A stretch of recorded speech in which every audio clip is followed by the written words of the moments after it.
Hello everyone. How are we all doing today? I hope you've all had a wonderful weekend. Hi Nate, hi Fog, hi Wolfie, hi J Pro. Didn't know we'd be streaming today. We always stream on Sundays, you dork. It is, yeah, okay, it is Sunday. I wasn't sure for a second. I was off on Friday and it has just thrown off my sense of time. Hi, Sniper. Let's bring y'all in. Do do do do do do do do. There we go. Hello, everyone. How are you all? I actually had to change up the lineup today because when I was preparing earlier, I went to the one of the creepypastas that I had planned and it was taken away for not meeting like the standards of the wiki. So I was like, Mr. Widemouth is a classic. I haven't read it in so long, and so I was like, stumbling like, okay, what am I gonna read here? And I found another one that looked interesting, but I didn't think it would work well for the narration. Um, I might try to do it later, but anyway, I saw Mr. Widemouth there and I was like, "Oh my gosh, I haven't read that in forever." So I just threw that in. Hi Rainmaker, hi Big Pose, hi Mugger, hi Derpy. Hello everyone. I hope you're ready for some creepy pastas. How am I doing today, Wolfie? I'm doing pretty good. I fell asleep in VR for a while. um, so that was kind of nice. I was just exploring and then I found this kind of nice secluded spot and I just laid down to rest my eyes and I drifted off a bit.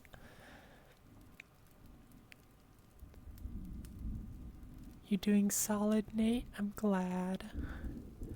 J Pro, you were so dumb the other day. You saw the D&D stream and you kept refreshing waiting for a stream and then you remembered, "Oh my gosh, I'm so sorry."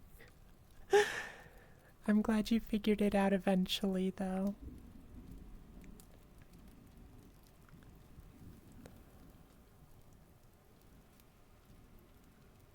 Falling asleep in VR is oddly refreshing, honestly. I love it. It depends, like, you can fall asleep in some really bad positions and it's not so comfortable. But, like, if you just find a really peaceful spot with, like, just a cozy little spot with some wind or water noises or some nice music going on. It is so peaceful. Oh, wait, Wolfie, do you stream?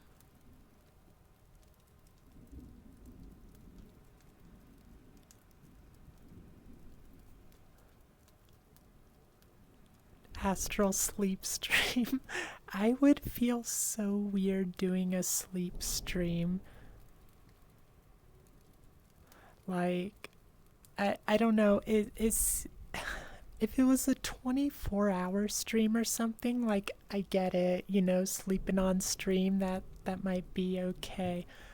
But like just getting on and sleeping, I don't know. I don't I would feel weird doing that. Derpy, don't know how much you'll be paying attention at the beginning, helping your dad make chili. Ooh, be sure to post a picture in the Discord. I want to see your guys' chili, Derpy. Satan stew. I like that. Sniper. Wish I could have done some VR chat today, but your blood sugar decided to drop today, so spent most of it in bed resting. Oh, well, I hope you're feeling a little better now, and I hope you feel better by tomorrow. Did you eat some food to help get it up? Or, insulin keeps it low, right? I don't remember. One of those type of things is, I don't know. I don't remember. I hope you get better soon. Hi, animes. How are you doing? You never say hi back, Derpy, but that's fine. I still love you. Aww. Derpy's a busy burb, Pose. And he did say he'd be busy doing chilly stuff. Aw, Wolfie, you and your son streamed Roblox together? That's so cute. Rainmaker, this is great timing. You literally just finished your new creepypasta. Gonna be posting it either tonight or tomorrow, but you're still in the spooky mood. Ooh. I hope these are good ones for you then, Rainmaker, and I can't wait to read your next one. J-Pro, you're making good headway with something that rhymes with boat pan. Astral, did you like the story I wrote? Yeah, I think it needs some polishing, Mugger. And I was actually gonna maybe ask you sometime if you would mind if I did like if I built on it, kind of fluffed it out and made it into a bigger piece and maybe read it on stream. Oh no, I'm getting behind already. But yeah, I liked the idea. It was a very classic creepypasta premise. What channel would I put ideas to make older Pokemon that always sucked in a sense? Good in modern day? I think the display case is probably a good enough spot. I should probably add channels for movies and video games, just like general chat for those. Insulin keeps it low, yes. That's what I thought, Nate. Hi, Sword Swiper. No, we are not talking about Big the Cat again. We are gonna read some creepypasta. Animes you think with the hands make you sleepy? Yes, I'm gonna put you to sleep so that I have you held hostage here and I don't lose a view.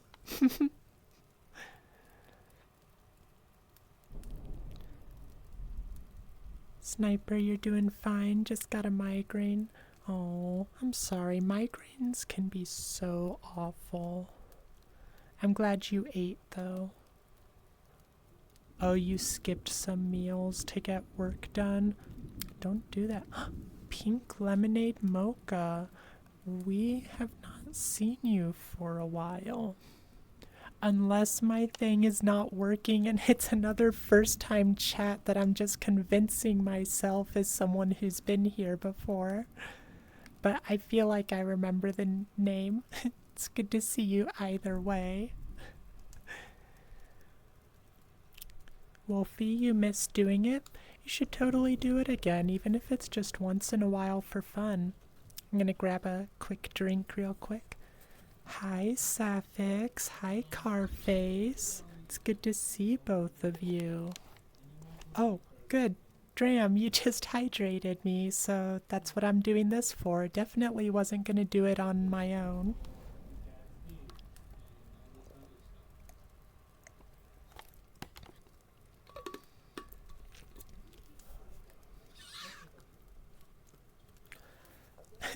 Oh, Pose, I forgot to pause the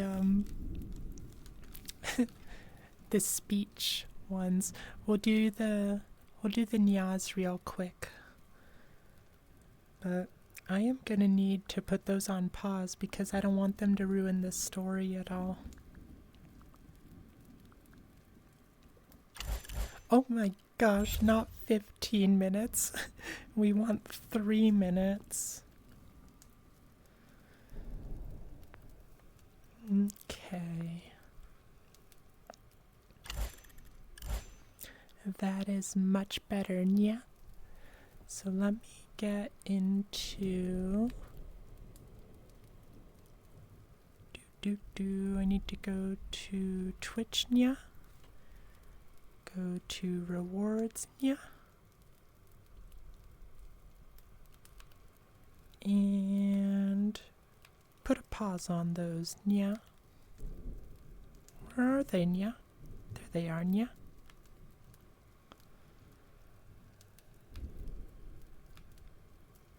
Alright, yeah. We are just about ready. As soon as I catch up on chat, yeah. After that, we will get going with our stories, yeah?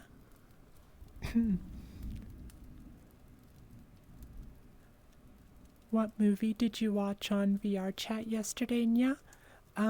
We did not watch a movie, Nya. Were you on VR, Nya? Did you... Wait, Nya? Did you see me in Popcorn Palace, Nya? Or did I mention it, Nya? Anyway, we were watching Severance, Nya. It's a really good show, Nya. It's on, Apple TV, Nya. And, I'm gonna need to take another hydrate, Nya. But it's about these workers who sever their minds, yeah, so that they have like a work persona called an innie, and then their normal everyday persona, which is their outie, yeah, and they're effectively two different people, yeah. There's also a lot of like corporate dystopia stuff going on, yeah, and a lot of really weird things, yeah. I very much recommend it if that sounds at all interesting, yeah. My girlfriend and I love it. Already got a VR chat mod on, yeah? Oh no. Hi Dee, it's good to see you. I'm glad you made it, yeah. I know how much you like the Sunday streams, yeah.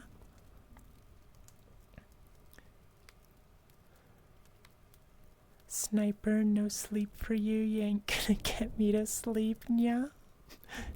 I will try, yeah. There we go. Sapphics. Astral, I want to thank you. I meet many amazing people because of you. I'm really happy I stumbled on this stream a few days ago. Thank you so much. Aww. I'm so happy that you've been able to make some friends, Sapphics. And that's really what I want to do with this stream, you know? I don't want it to be just a stream. I don't want it to ever just be like, you know, some money making on the side sort of thing. I want to build up a community. I want it to help people. I want people to have a safe space. And so when y'all say stuff like that, it makes me really happy. So thank you. Mocha has been here before the 29th of December. Okay, perfect. I'm paranoid now. Like, I am signed in on Twitch, but I'm like, is it gonna just not show me first time chatters again? Papa Wolfie, if you do, you'll definitely let me know. Nice, I'd love to see you stream with your son. That sounds like a lot of fun. Derpy, apparently we were closer to finishing up than I thought. What'd you miss? Only thing you heard is Derpy is a busy burb. Oh, Pose was saying hi to you, and she said, or they said, I don't remember what your pronouns are, Pose. But Pose was saying you never you never say hi back. Astral's, oh my gosh. Astral's side cat. Which one of you dorks was that? Thank you for the follow anyway. Ooh, cute little ghost duck. Doing pretty well, Astral? Ooh, what are you... Wait, doing pretty well with what? Oh, thank you for the hydrate, Pose. Fog, you've been streaming for so long. Think you're forgetting what grass looks like? Always make sure you get a little bit of fresh air and nature.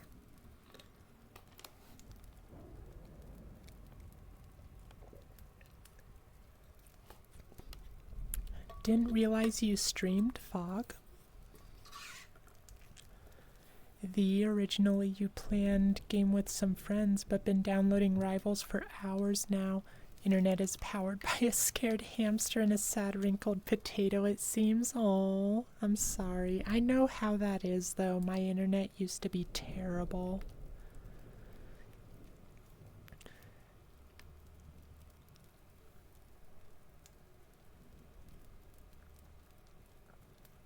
Pose saw my message that I was gonna watch and anybody could join. Oh, was that last night? I don't remember doing that.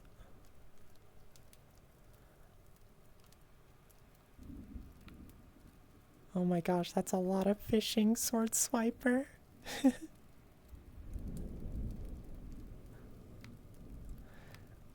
Oh, I thought I was almost caught up. Okay, I'm gonna kind of zip through chat so we can get to our stories, okay?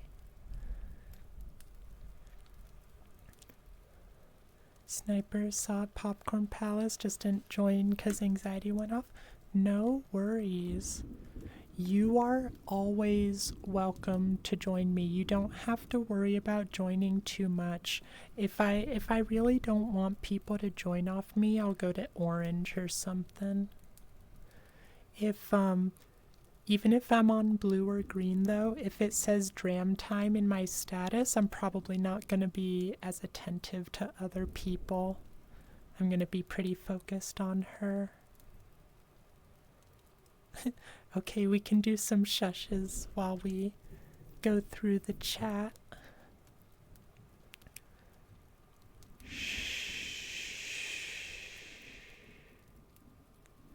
Corporate DID sounds like a too real dystopia. Seriously though, there is a lot of commentary. Oh, I'll let you off because you're doing... Okay, thank you, Pose.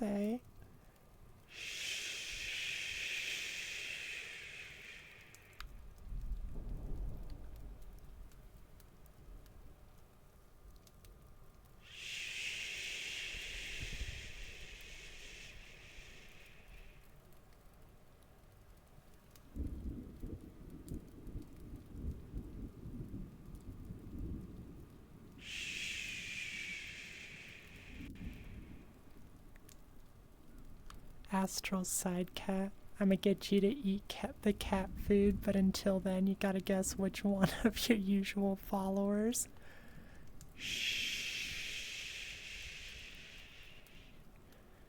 My first guess would be Ghost. But let's see. Thank you for the hydrate, Pose. Where's my water? There it is. What a name. Hello, viewer in disguise. You'll make it easy to guess.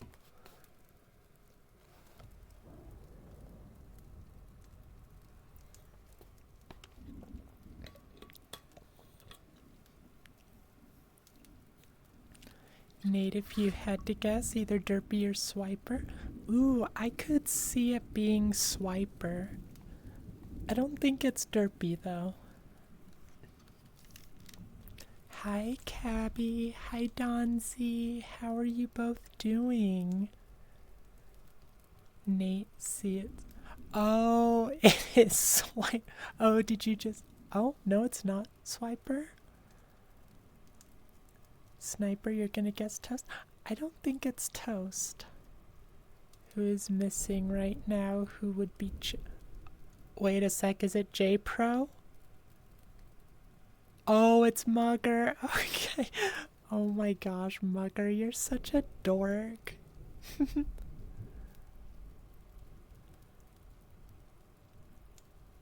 Never said they couldn't dual wield.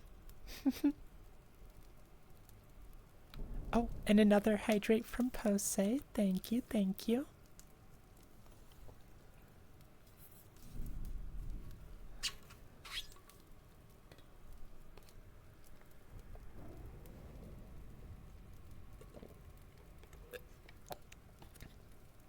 Sniper random guessing for you. I was kind of doing that too. My first thought was Ghost because it seems like the sort of thing Ghost would do. But Mugger does make a lot of sense also. Oh my gosh. J Pro, thank you for this sub. Oh, and that's perfect. That puts you right back on top again because we started a new month. Totally not baby Scylla. Oh my gosh, that sounds so cute. Thank you for the follow. Did I? Oh, I didn't tell you guys. So there were these couple of... Oh my gosh, we are almost half an hour in and we haven't done any storytelling yet. But I wanna tell about this. So, realistic plays. Thank you for the follow. I see you have a chat there. I am so sorry I haven't gotten to it yet. I am so behind in chat. But what was I saying? Oh yeah, there were these couple of little Godzillas in a public fishing world I was in the other day, and they were so adorable. they were a couple of kids, and we were just hanging out and fishing and stuff. They called themselves Lil G and Lil Z. They were cute. Just seems like a Mugger thing to do. It does seem like a Mugger thing to do. Heyo again? Oh, are you someone I already know, realistic?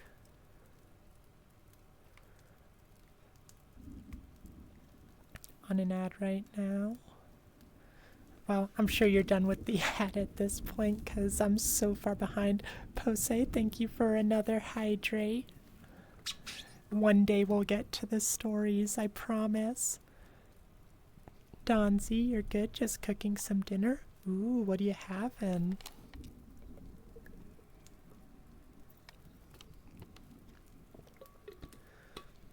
I haven't done any cooking recently. I feel kind of bad about that. Ooh, someone caught Ryan. Oh, Sword Swiper, you caught Ryan. Good job. Fog, you're still streaming. Also, you did 2 streams today. Oh, I'll have to check you out. I'll have to give you a follow. Oh no, you accidentally unplugged your PS4 cord. I'm sorry. That's awful. Waiting for the 23rd day to join? Why the 23rd day? Kinda determined to make you pee. No! We're not gonna have a pee stream. Sniper, no money to give. That's okay, unless you just want to get that, like, top spot. Maybe that's what you're going for. Zilla. Oh no, totally a new viewer. You guys are dorks.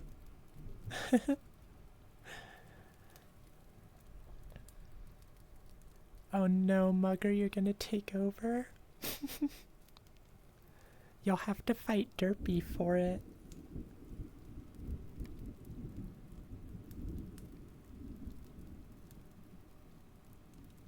Pose, another hydrate. Okay, I'm really trying to zip through the chat now. I'm sorry. My goal is to start a story in the next like 3.5 minutes, so it's before half an hour. Oh my gosh, vengeance for Big the Cat. No. Oh dear.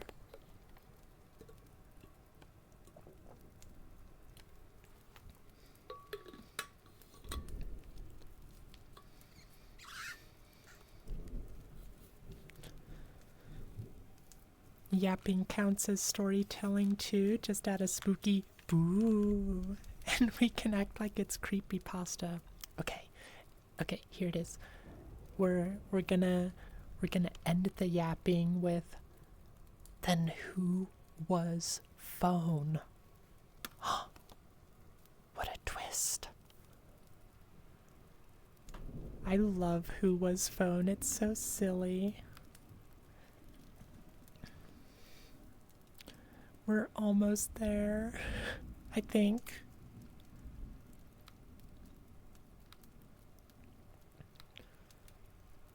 So it's a regular stream and not the one that flows? Oh. Yeah, maybe.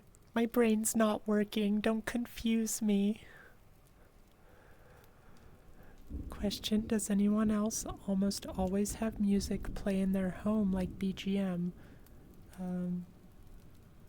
No, not me. I have music playing sometimes, but most of the time I'm okay if it's just a little quiet. Swiper, was Zilla you?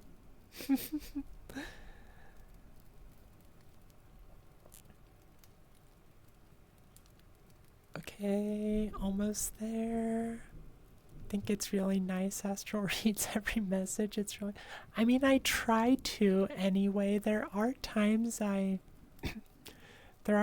miss them where I try to like speed up a bit so I don't give them quite as much attention. Just for the sake of like today, we're in the reading and writing category. I've got to read at some point. Caught. Dorks. Alright, let's go ahead and start our story. The first one is called Flat Paint, and it's by Red Nova Tyrant, who I'm pretty sure we've read a story or two from before, but I don't remember offhand what it was they wrote. But this is a newer piece from them, so I thought we'd give it a shot. You're not sword? Okay. Oh wow, second stream was almost 6 hours? That's crazy, Fog. Alright everyone, get yourselves cozy. Grab a nice beverage. Oh, that's cute, Thee. Get yourself a beverage, get comfy, wrap yourself up in a blanket if it's chilly, and curl up for our first story. Flat Paint by Red Nova Tyrant. And get back in your seats. Bop. I've been letting you guys sit too close to me recently. I gotta send you back over there so you can see the fire.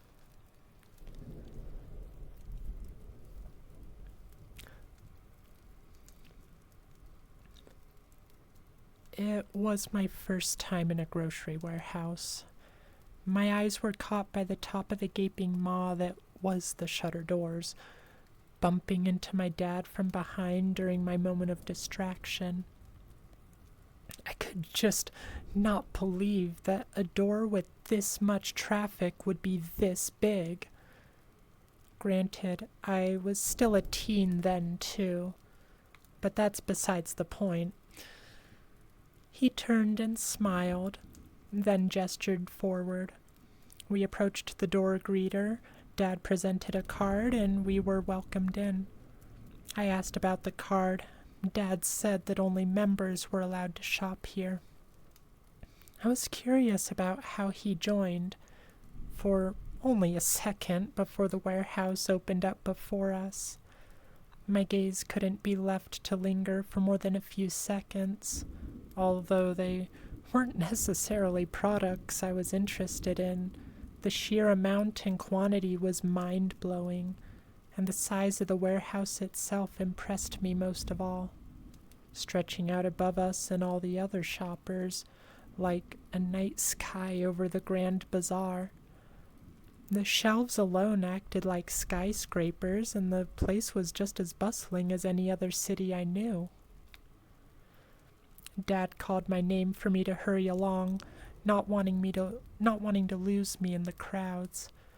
I caught up and kept pace with the cart, following down each passage between the shelving units and the other shoppers. As we were stopped while Dad decided between a jumbo pack of batteries and an extra jumbo pack, I couldn't help but watch in awe at a woman on the opposite side of the aisle. She was next to a selection of butter chicken curries, and her arm was cleaving across the edge, knocking a truly inordinate amount. Aw, thank you for the subscription, world. Why did I call it oh my gosh, I'm not hugging you. Oh my gosh, how embarrassing. There we go, that's better. Just hugging air. You smell pickles? Torque.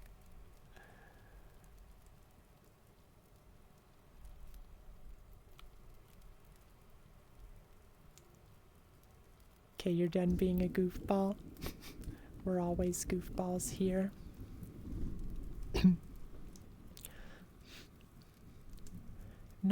Oh, get back over there.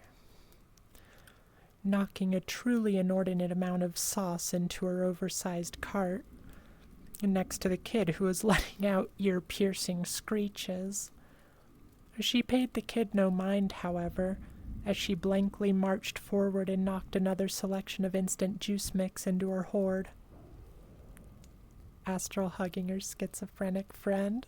You're my schizophrenic friend, chat.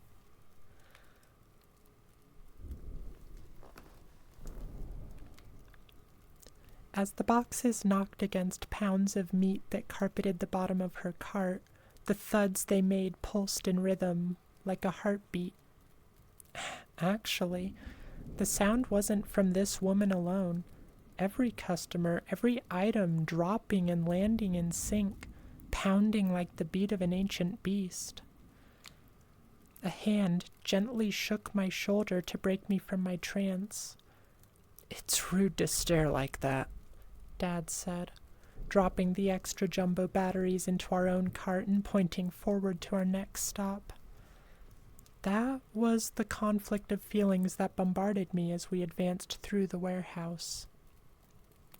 Complete and utter astonishment at how many goods was available for purchase, and at such reasonable prices, too, which was easily washed away by the disgust and concern I felt seeing countless people shoving unnecessary products into their already swelling carts, as they shoved more free samples down their gullets.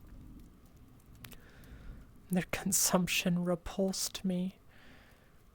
We weren't even halfway through the store, and already I was sick of watching other people. So, my gaze returned to the infrastructure, trying to understand how such a large operation ran and struggling to grasp just how many systems were at play within this one building.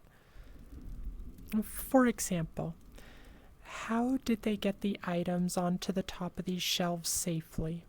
I could have fallen from the roof of my house and still hit the ground sooner. But the thing that actually stood out to me, where were the pipes? Surely there had to be water and heat and ventilation in this place. Even in school, there were plenty of noticeable pipes I would stare at instead of getting work done. Only when I looked straight up past the glaring fluorescent lights did I finally see a giant spinning fan. It was so difficult to notice as the entire ceiling blended into itself. And from the fan, my eyes followed the length of the pipe. A tube, a box where several other tubes and pipes sprung off them, leading to more boxes and more pipes that came down and were painted to match the walls, so that I hadn't even noticed the other 4 tubes coming out of the refrigeration unit. I pointed this discovery out to my dad, and he nodded. Yeah, it's quite something, huh? How come I didn't notice it sooner? It's called, flat paint. They use it in stores like this and other places to hide the mechanical stuff, since it absorbs more light. Huh? Why is that? Something to do with making the atmosphere more comfortable for customers. If this place felt and looked like a massive factory, you probably would feel off shopping in it. But since the paint doesn't reflect as well, your eyes aren't drawn to it, and instead you focus on stuff like this. He stopped next to a mega box of assorted cookies and grinned. Should we get one? I nodded quietly, though not fully paying attention. Now that I'd noticed it, I realized just how deep the machines ran throughout this place. The systems were there, but they were blocked out between brilliant lights and flat paints. I could hear their sounds, their whirring language, but it was buried under the torrent of footsteps and mass murmurs. And beneath all of that, deeper than all the thudding and grumblings of this cult of consumerism, I was certain this time. I heard a heartbeat. I looked at the pipes, past the paint. It might have been the fan passing over or the light bending my sight, but I saw them bulge. I didn't want to come back, even with my dad trying to sell me on their cheap burgers. And I didn't. I stayed home on any trips to that place, and for a while I tried to avoid going to our usual hometown stores. I couldn't help but stare past the flat paint above, watching those pipes. One time, I got quite the scolding from some old fart for standing in the middle of the frozen section instead of moving along and buying, spending money, consuming. That was years ago. I have a family of my own now, and while it's been tough with the current cost of living, I'm very proud of what we've built together. This past Christmas, my dad sent me a card with his gift included, something to help out with the expenses. It was a membership card for that same store, an open invitation into that gaping hole of gluttony. Still haven't used it yet. But the temptation only strengthens with each passing day. The end. I don't know about that one. I liked what they were going for. Excuse me while I get a drink. Why are you guys talking about hamburgers? Did someone catch a burger?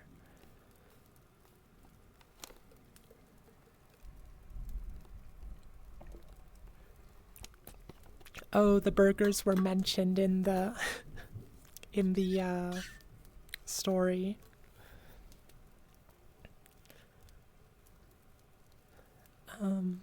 V, genuinely, you think you had worse fast food than the one in the Creepypasta? Not even dysentery in this story. Ew. Gross. Okay, I'm just kinda scrolling back to see if I missed anything. Got a catnip ball toy, Astral. You trying to tempt me? You trying to bribe me? So, furry femboys. We're not real. Nope, none of you are real. You're all in my head. Thanks for keeping me company. This store feels like the meme. How can that be profitable for Frito-Lay? I don't know that meme. I'll have to look it up. VIP when? I haven't considered how to give away VIPs. Maybe I'll do like a big redeem for some of them maybe. I think the only one I've done a VIP for is Dram. You knew it wasn't real. That means the rules don't apply. Anarchy shall reign. You claim a free spot sword swiper? Dork. Well, that first one, it was kind of disappointing for me, honestly. Hydrate and a stretch sounds good, Derpy. We'll do the hydrate first, and then we'll get up and stretch. You claim a free burger. Oh my gosh, I want a burger.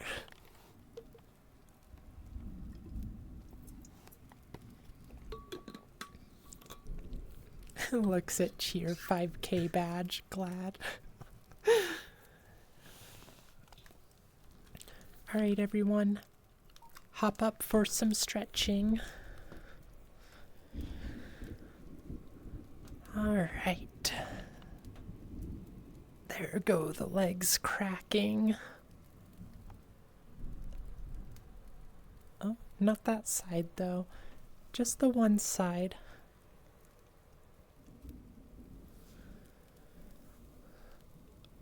This was much needed, Derpy. Thank you so much.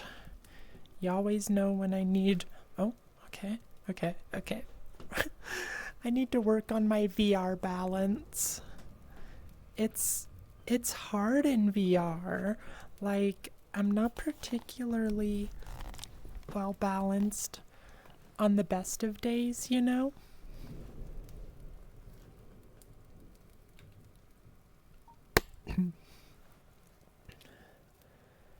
It's past midnight, but now you're hungry.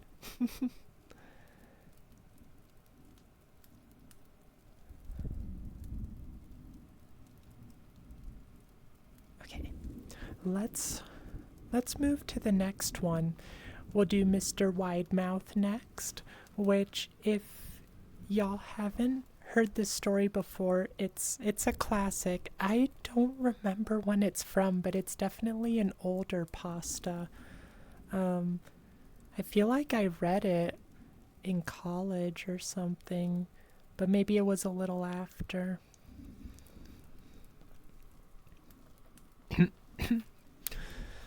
All right.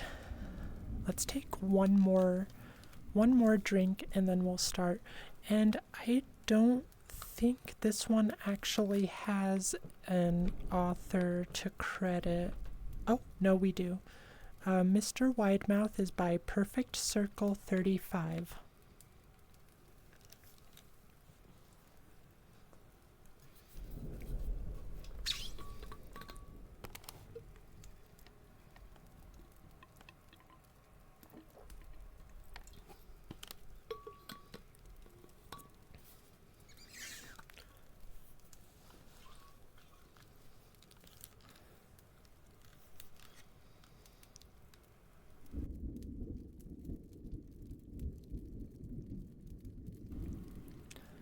It's one of those stories from back in the day that still really holds up, in your opinion.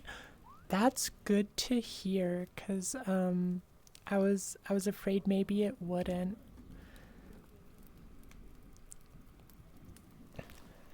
All right, Mr. Widemouth. During my childhood, My family was like a drop of water in a vast river, never remaining in one location for long. We settled in Rhode Island when I was 8, and there we remained until I went to college in Colorado Springs. Most of my memories are rooted in Rhode Island, but there are fragments There are fragments in the attic of my brain which belong to the various homes we lived in when I was much younger. Most of these memories are unclear and pointless. Chasing after another boy in the backyard of a house in North Carolina, trying to build a raft to float on the creek behind the apartment we rented in Pennsylvania, and so on. But there is one set of memories which remains as clear as glass, as though they were made just yesterday. I often wonder whether they're simply lucid dreams produced by the long sickness I experienced that spring, but in my heart, I know they are real. We were living in a house just outside the bustling metropolis of New Vineyard, Maine, population 643. It was a large structure, especially for a family of 3. There were a number of rooms that I didn't see in the 5 months we resided there. In some ways, it was a waste of space, but it was the only house on the market at the time, at least within an hour's commute to my father's place of work. The day after my 5th birthday, attended by my parents alone, I came down with a fever. The doctor said I had mononucleosis, which meant no rough play and more fever for at least another 3 weeks. It was horrible timing to be bedridden. We were in the process of packing our things to move to Pennsylvania, and most of my stuff was already sealed away in boxes, leaving my room barren. My mother brought me a ginger ale and books several times a day. They served the function of being my primary form of entertainment for the next few weeks. Boredom always loomed just around the corner, waiting to rear its ugly head and compound my misery. Thank you, Computer Racer. It's good to see you. I am glad you're enjoying the stream.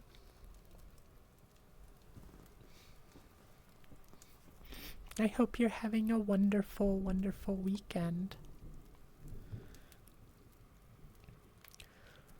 I don't exactly recall how I met Mr. Widemouth.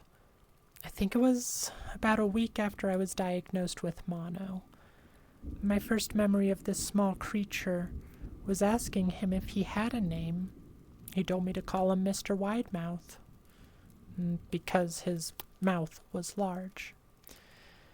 In fact, everything about him was large in comparison to his body. His head, his eyes, his crooked ears, but his mouth was by far the largest. "You look kinda like a Furby," I said as he flipped through one of my books. Mr. Widemouth stopped and gave me a puzzled look. "Furby? What's a Furby?" he asked. I shrugged. "You know, the toy. The little robot with the big ears. You can stroke and feed them, almost like a real pet." "Oh." Mr. Widemouth resumed his activity. "You don't need one of those. They aren't the same thing as having a real friend." I remember Mr. Widemouth disappearing every time my mother stopped by to check on me. I lay under your bed," he later explained. "I don't want your parents to see me because I'm afraid they won't let us play anymore." We didn't do much during those first few days. Mr. Widemouth just looked at my books, fascinated by the stories and pictures they contained. The 3rd or 4th morning after I met him, though, he greeted me with a large smile on his face. "I have a new game we can play," he said. We have to wait until your mother comes home to check on you. Oh, until after your mother comes to check on you, because she can't see us play it. It's a secret game. After my mother delivered more books and soda at the usual time, Mr. Widemouth slipped out from under the bed and tugged my hand. We have to go to the room at the end of this hallway, he said. I objected at first, as my parents had forbidden me to leave my bed without their permission, but Mr. Widemouth persisted until I gave in. The room in question had no furniture or wallpaper. Its only distinguishing feature was a window opposite the doorway. Mr. Widemouth darted across it and gave the window a firm push, flinging it open.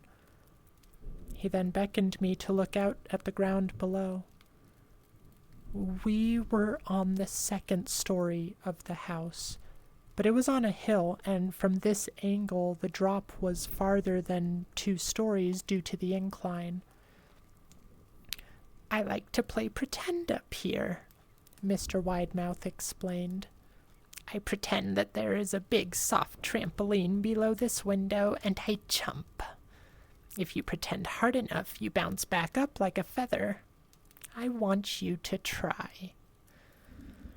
I was a 5-year-old with a fever, so only a hint of skepticism darted through my thoughts as I looked down and considered the possibility.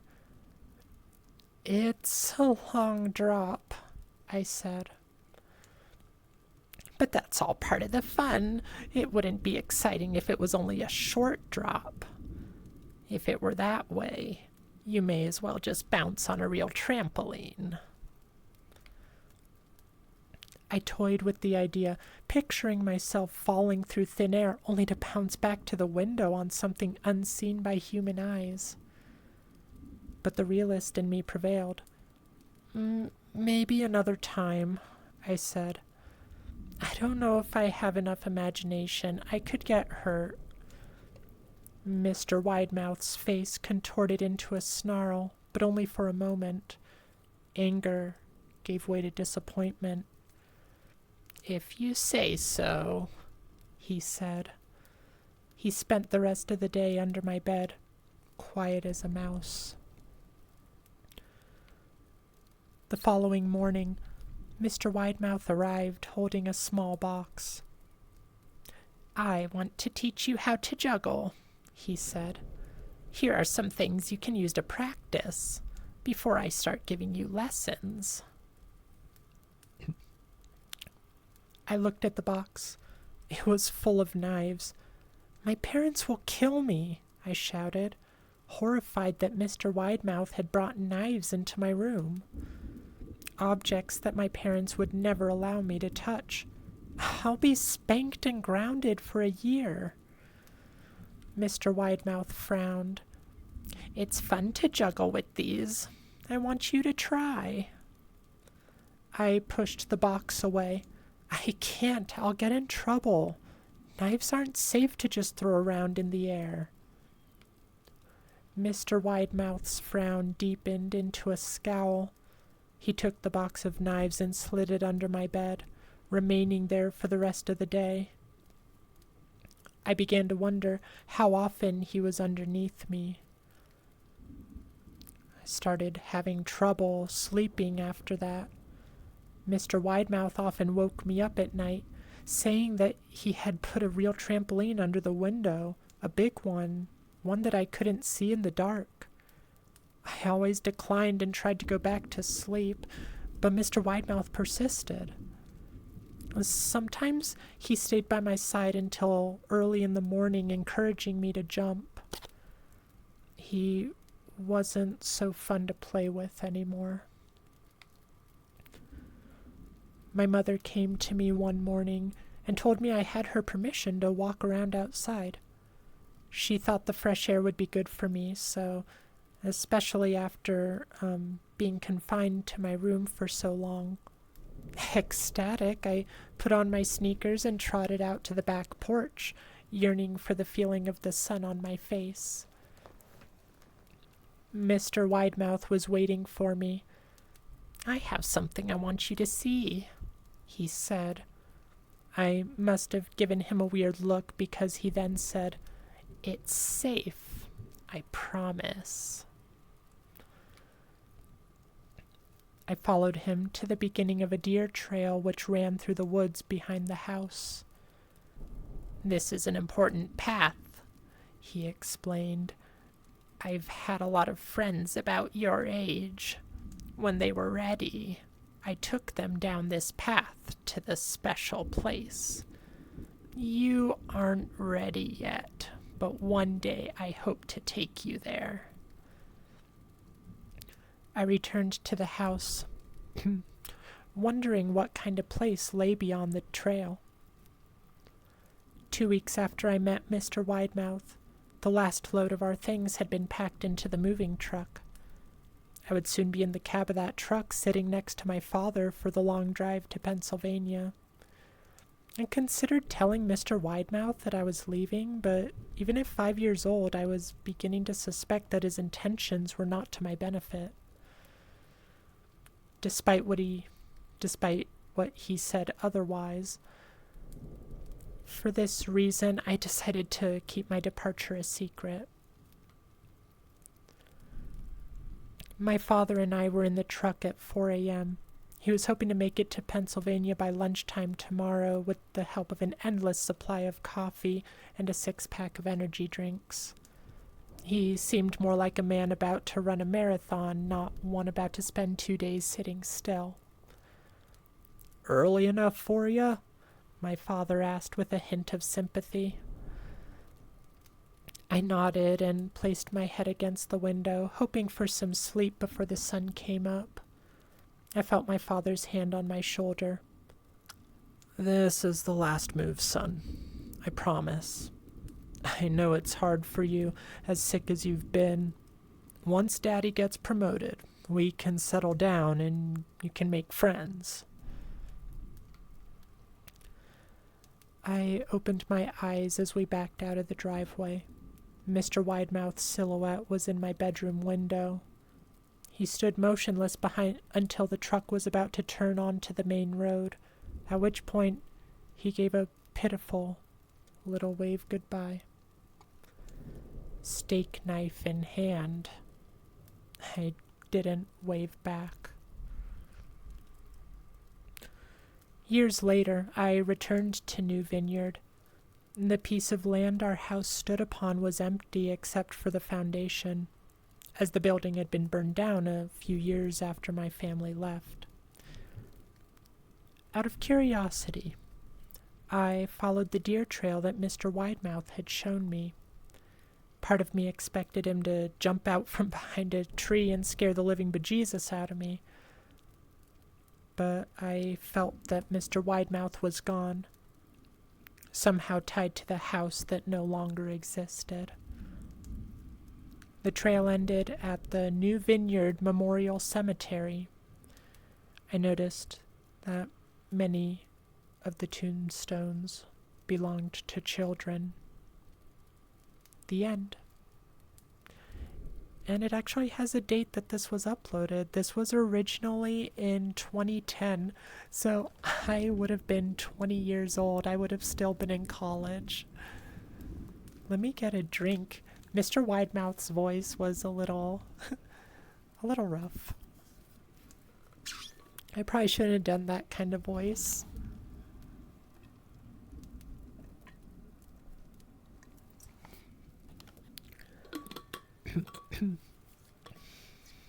That's much better. You guys were certainly chatty during that. I need to go back and see what y'all were talking about. You like the creepy voice, Rainmaker? I'm glad. I was afraid it was a little too cheesy.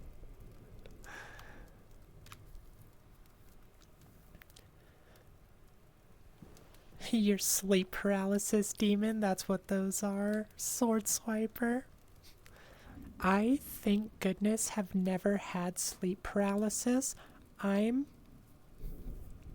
am genuinely afraid of sleep paralysis.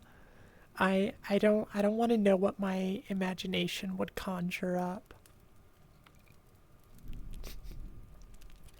Looked like a Furby. Is there anything more scary than the real deal?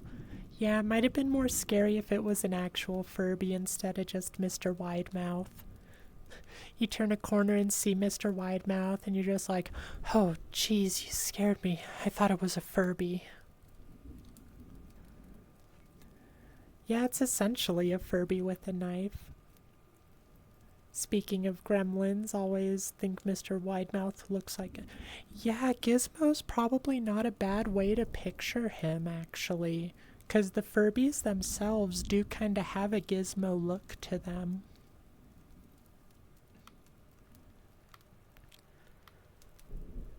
Second story, no biggie. You've jumped from a second story multiple times. Don't question my childhood.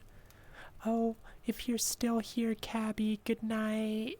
Thanks for popping in. It's always good to see you. That tail is so cute with the emoji.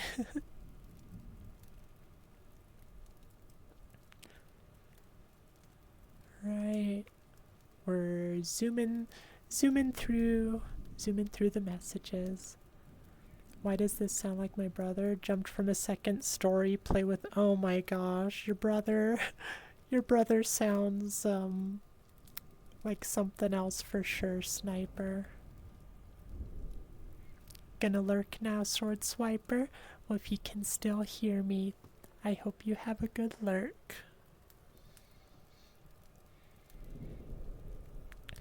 J-Pro, this one was really creepy, even though you were working on something, it really got you. Yeah, there's a reason it's a classic, you know? Some of those old creepypastas were just, they were more unique, you know?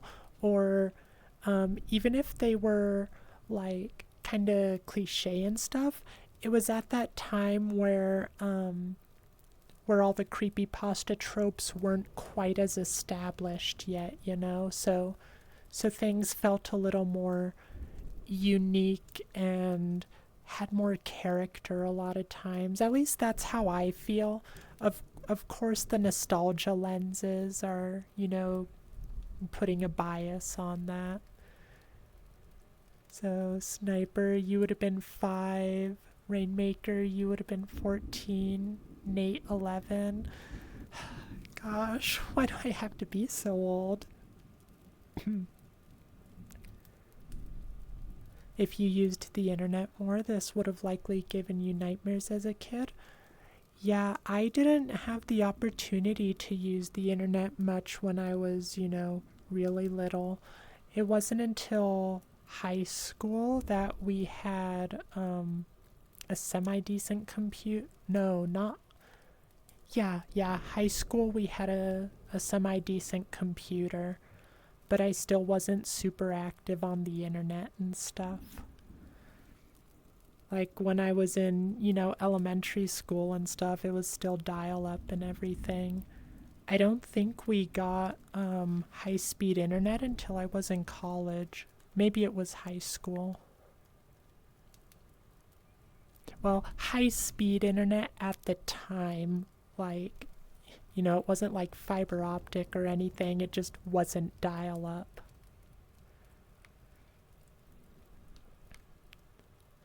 You had sleep paralysis, but the shadowy figures you saw were just chilling and doing their thing, so not really scary, just weird. That's good that they weren't, like, doing anything. The thing I'm most afraid of is how,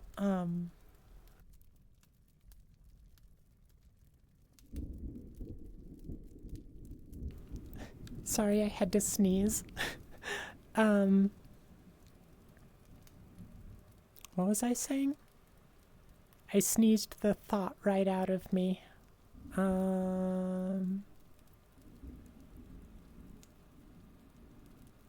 Yeah, I completely lost it. I have no idea what I was just talking about. Nate, you fought through... Oh, the sleep paralysis.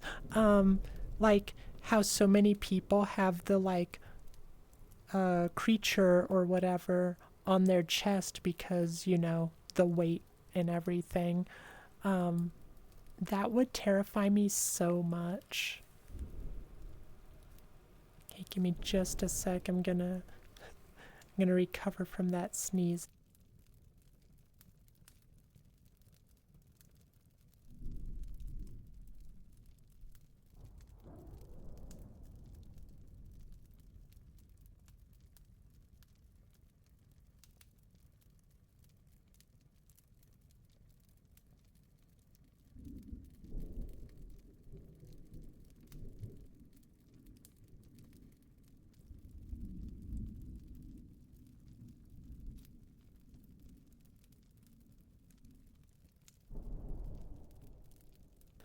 That's better. Allergies kind of suck, you guys, especially with a nose ring.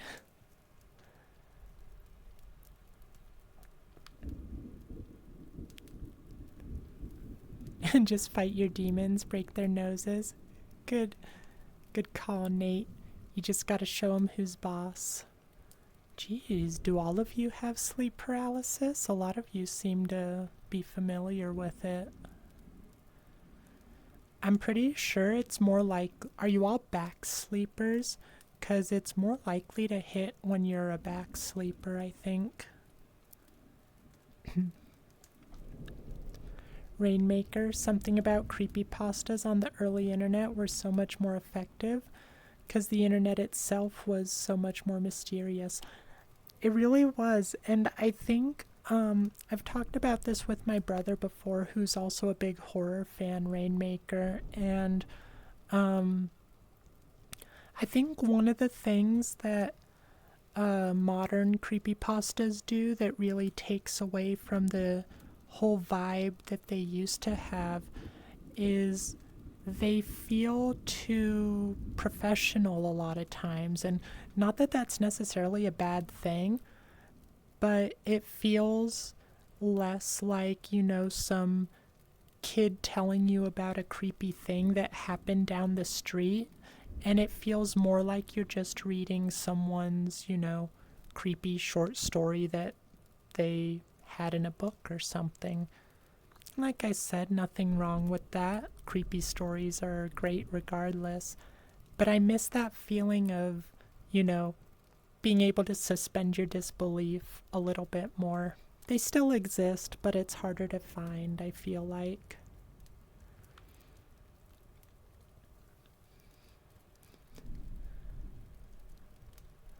Hallucinations are just demons all day round. Hallucinated one less step. Oh, hallucinated one less step on your stairs and fell. Oh, I'm glad you're okay. That sucks. Oh, thank you, Sniper, for saying bless you. Rainmaker, you've had sleep paralysis and it's the worst. Never saw any Hat Man or anything though, thank God. Yeah, that's good. I'm glad. But that's what really scares me about sleep paralysis. Also, because one of some of you might remember, I'm pretty sure I've talked about this on stream, but one of my greatest fears is like loss of bodily autonomy. So like if I was, you know, alive but just like a vegetable and I was like aware of everything, that's like my worst nightmare. Wait, you have a nose. Okay, well, it's not a nose ring per se. It is a piercing though. It's a stud. It's just like kind of the same place as this one, but it's not the ring like that. It's just a stud there. I've had it for a couple years. I like it. I think it's very cute.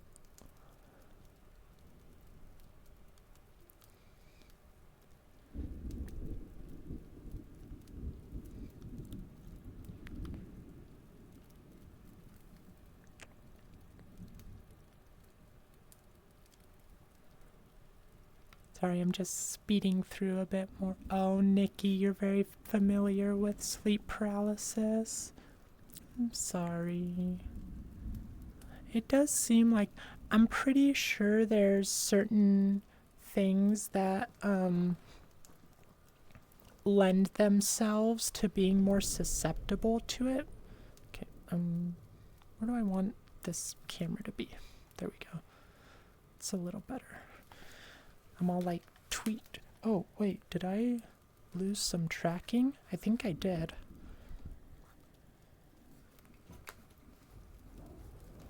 Okay, there we go. I think we're good.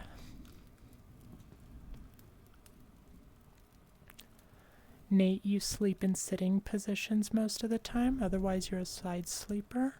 Interesting. Why usually sitting positions?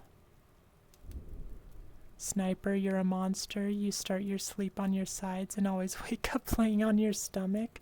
I fall asleep on my stomach sometimes. It's definitely not like the best for your back by any means, but sometimes it's just comfortable.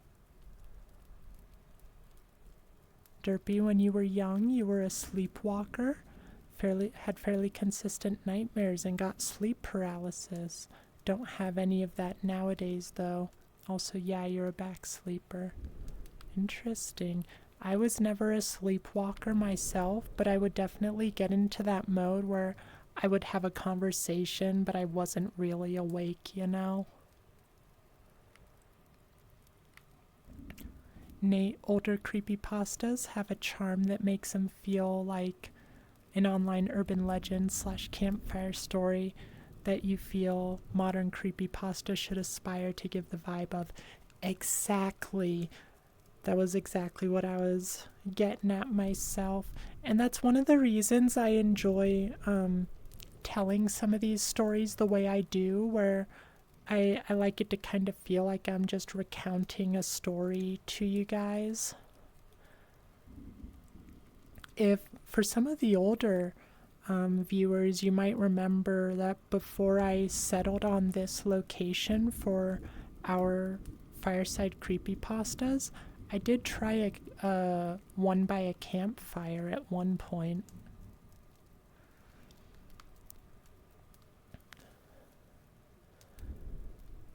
Rainmaker, that's something you wanted to try more in a future story to bring that suspension of disbelief. So far, they've been very novelish. Yeah, and that's how a lot of the modern creepypastas are.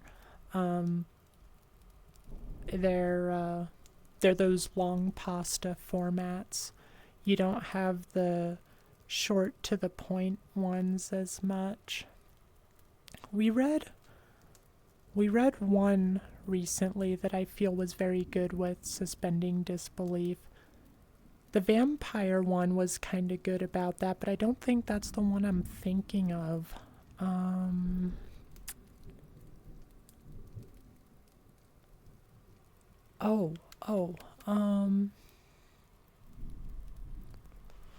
What was it? They ended by saying like they didn't really. Oh, God, what would? I'll have to look later. I don't remember, but like at the end, the author was basically like, "Oh, actually, I think it was yours, Rainmaker. I think it was Black Eyed Susan. I liked how. Yeah, it's that. No, it wasn't that one. I mean, that one I did like. Okay, I'm sorry. I'll have to look some other time. I'll have to try and figure out which one I'm trying to think of. Rainmaker, loss of bodily autonomy is terrifying. That's part of why I'm claustrophobic. Exactly. Being confined, not able to move your body the way you want to. Seriously. And again, I'm positive I've talked about it before, but it plays into one of my other like very real fears. I'm terrified of being buried alive, to the point where I've like, told my brother and other people in my family, like they all know before I get buried or, whatever,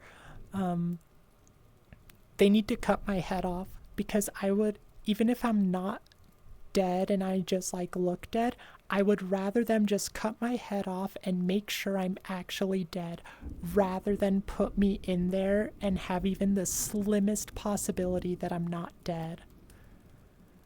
Like, not even joking about it. Like, I've dead serious told them they have to do that.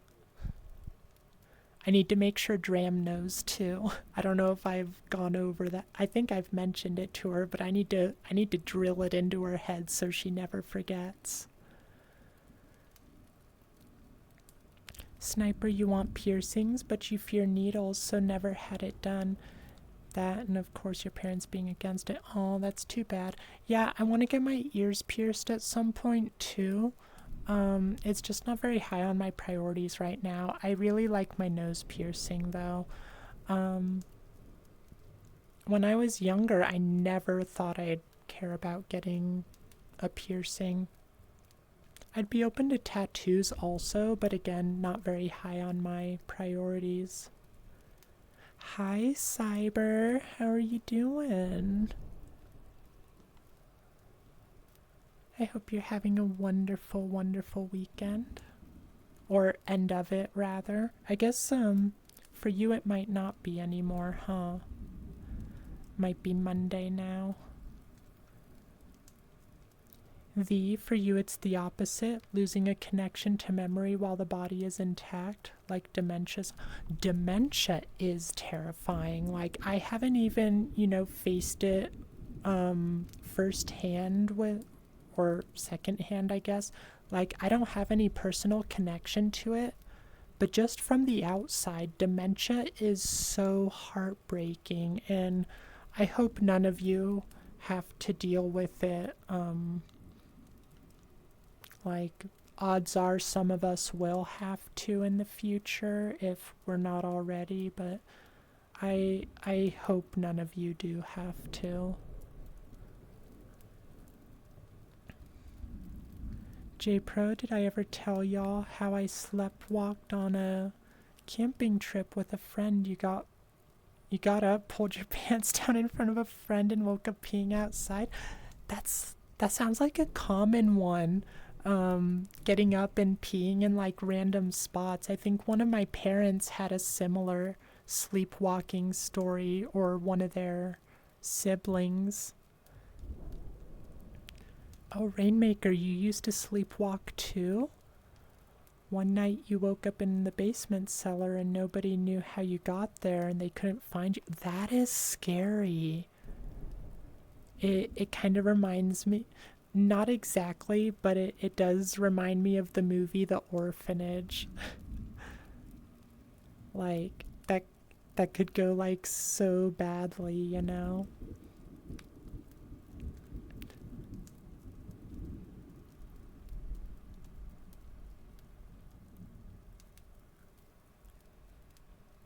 Derpy, apparently you really spooked your aunt when she found you in the kitchen, opening and closing cabinet doors over and over again. She just grabbed you and led you back to... Yeah, it's creepy. Like, even if you know that the person's just like sleepwalking, it's creepy. My youngest brother, I didn't experience it, but I think it was my dad who found him. Like, he got up late to go downstairs and like get some water or something. And as he passed by my youngest brother's room, he saw him just like looking out the window, just standing there. And I don't remember what he said, but that on its own is just creepy. Then my other brother at one point said something about like worms. Like, sleepwalking is just creepy. You know what? I will be right back. I think I do need to take a hydration relief break. So let's set y'all up with some ads just for 3 minutes. If you want to dip out during, no worries. I will not be offended. But as soon as those 3 minutes are done, we'll get back into doing stuff. You won't miss anything for those 3 minutes, I promise. Alright, I will see you guys in 3 minutes.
Alright, I am back. We still have about 35 seconds on that ad. Let me see if I can speed through a little bit more of the chat. And then, oh, that's not what we want. We want the other thing. There we go.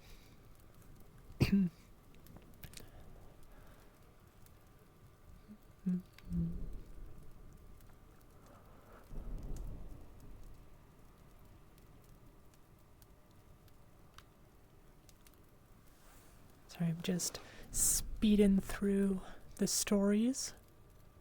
Hoping we should have enough time for the last story. It's, oh, are we... We're back. Perfect. Aw, Servant of Corn. Thank you for the follow. I really appreciate it. That's a very interesting name, too. I don't know what corn is, but it reminds me of Children of the Corn. Nikki, one time you woke up with a good chunk of memory just not responding. Your dad repeatedly asked if you wanted a coffee, and you were just very frustrated because you could not recall what coffee was. That is very scary, actually. Like, if I just couldn't I'd be scared on both sides. If it was me not remembering, or if it was someone else that wasn't remembering.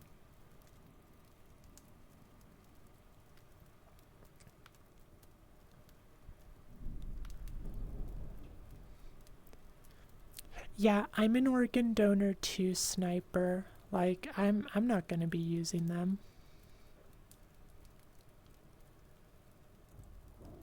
Oh, piercings and tattoos are against aviation thing? Interesting. Why tattoos?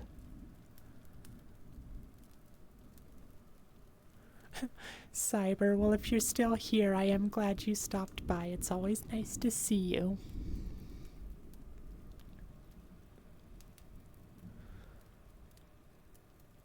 Rainmaker, dementia is your #1 all-time fear. #2 is bees. My brother's not a fan of bees either. I'm okay with bees, but I mean, I keep my distance from them, but I'm not like terrified of them.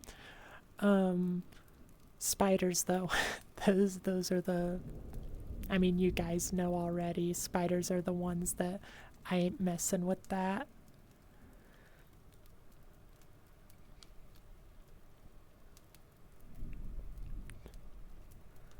Worked a cleaning job in a dementia institution for a year. It was quite the experience. Yeah, I bet that sounds really hard. I hope it didn't take too much of a toll on you. Like, you see all from kind of a wholesome to just sad, but not in a way you could describe. Yeah, it's definitely something that you have to experience it to fully understand. Why should an earring cause a problem while flying a plane? My first thought is that, oh, security, metal detectors looking professional. Okay, yeah, I was thinking like if there was crazy turbulence, like if stuff started flying, it could catch on things and yank them or something. But I guess that's a little more obscure of a possibility.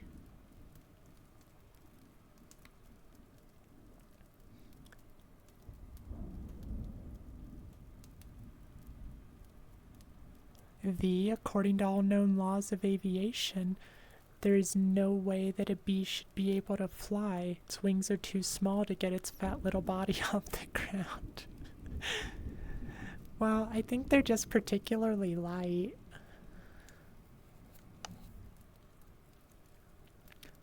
Hi, Admiral.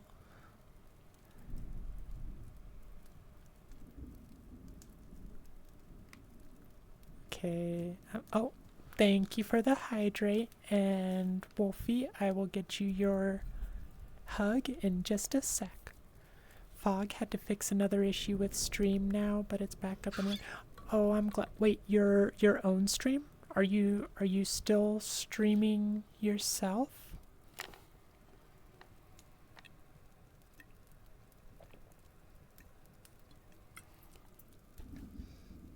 Or did you just mean my stream?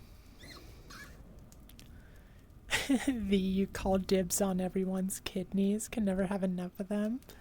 That reminds me of that Invader Zim episode where he's going around eating everyone, all the other students, like organs to be more human.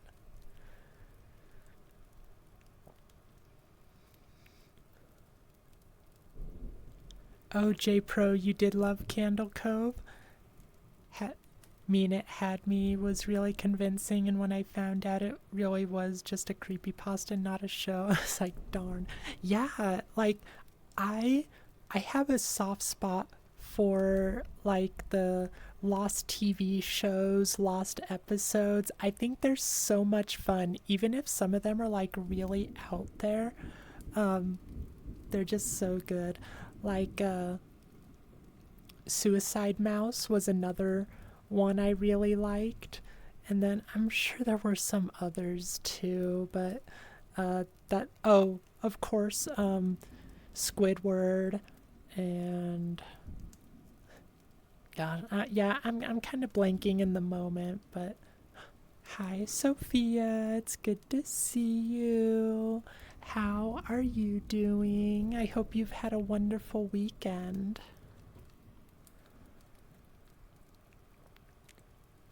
But I'm glad you liked it, J Pro.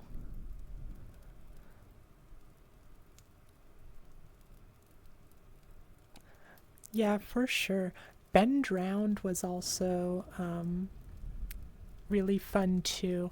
Like I was reading it before it was completed, and kind of as it went on, I started being like, I kind of wish it was just over because it just kept going. Oh, you're good but stressed. Well, I'm glad you're good, but I'm sorry you're stressed. I hope whatever's stressing you out goes away soon. I'm doing pretty good too. I've been very distracted today, so I guess it's a good thing I chose some shorter creepypastas because we haven't been doing a lot of reading today. You guys keep distracting me. You know I love being distracted by you guys, though.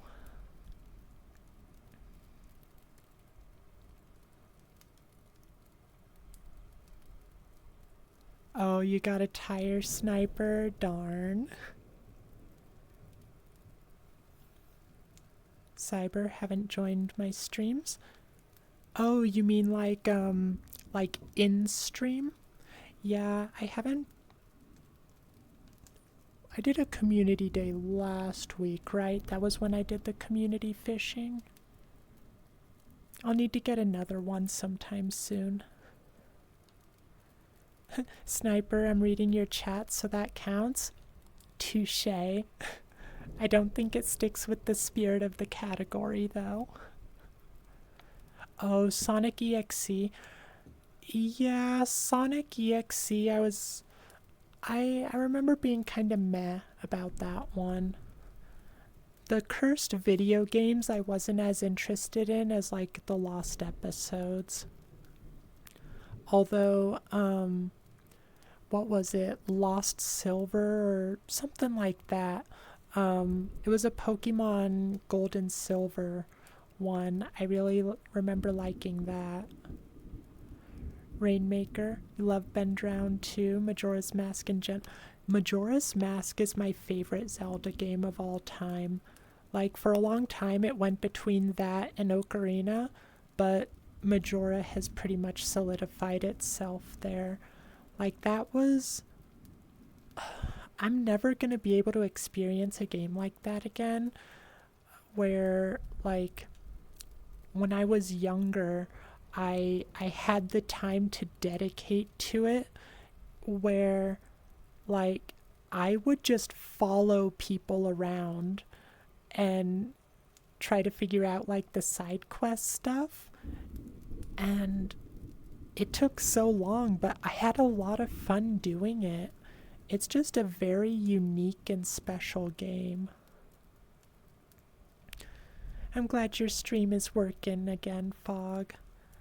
It's always very stressful when you have stuff like that going on.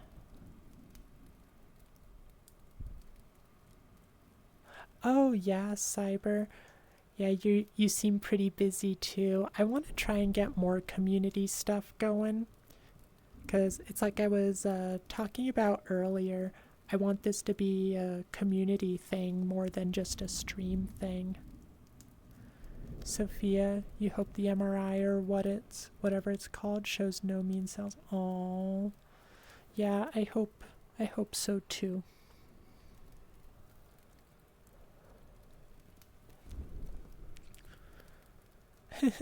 Sniper, screw the category. Reading is reading. Okay, fair. We are gonna finish this last story though. You love the vibes of Majora's Mask, nothing else like it. Rainmaker, you just find more and more ways to make me like you.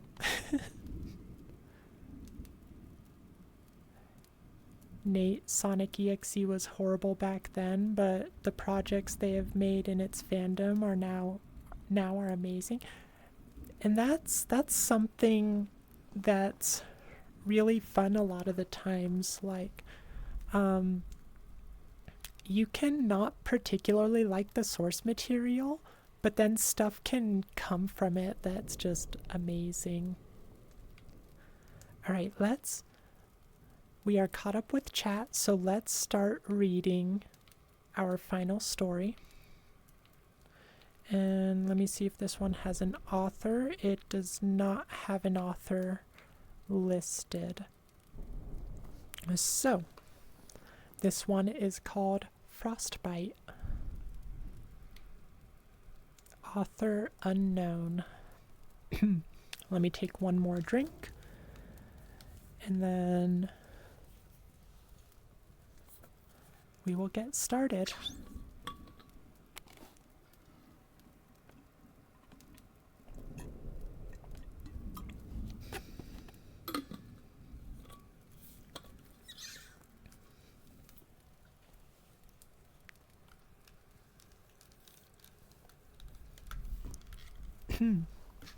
All right.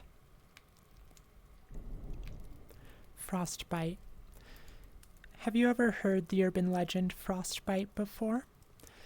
I grew up in the rural Canadian mountains, and I'm not sure how known it is. I was adopted at an early age, and my adoptive mother, Rosemary, used to tell me about the beast that lives at the top of the highest mountain here. She said it lives at the top because that's the coldest area, and it likes the lowest temperature possible. In the winter, as the weather gets colder, it supposedly travels down the mountain in search of food. No one has ever seen the beast and lived to describe its appearance. However, bodies have been found in the snow, partially devoured.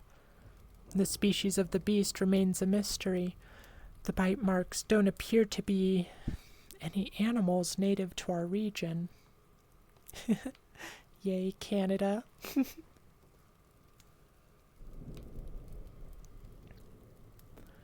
Rosemary seemed to enjoy scaring me by telling me that Frostbite is coming to find me and eat me.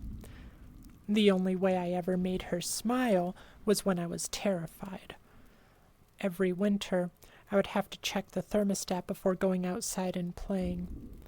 We lived at a ski lodge, and the only fun activity to do was going out. Skiing by myself. There was no kids my own age living nearby. In retrospect, the isolation probably made Rosemary a little crazy too. Going out skiing was a good way to avoid her.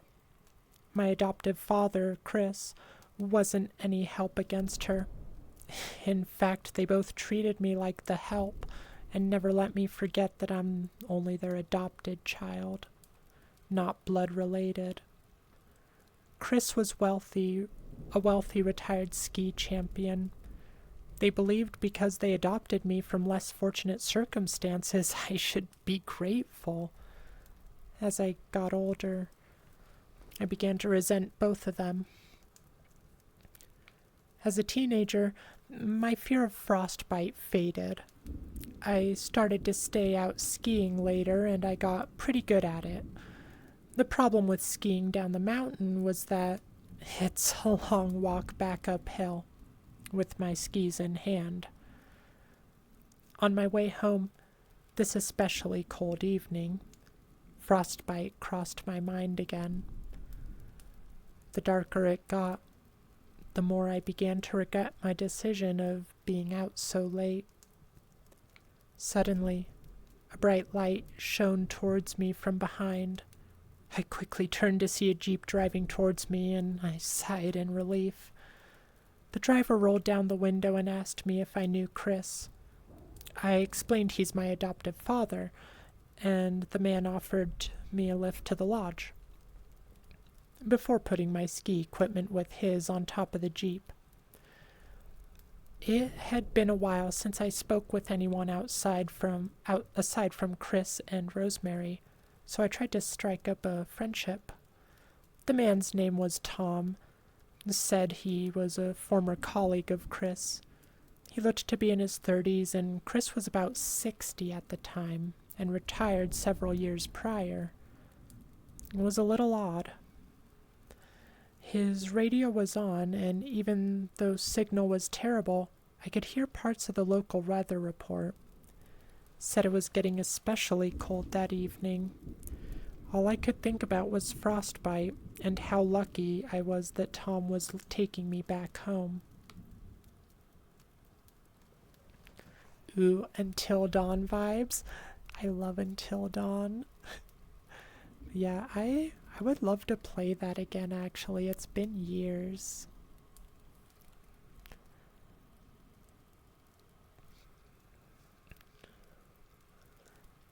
Back at the lodge, Rosemary was standing on the front porch smoking a cigarette as the Jeep pulled up. I asked Tom to wait in the car for a minute as I explained the situation to Rosemary.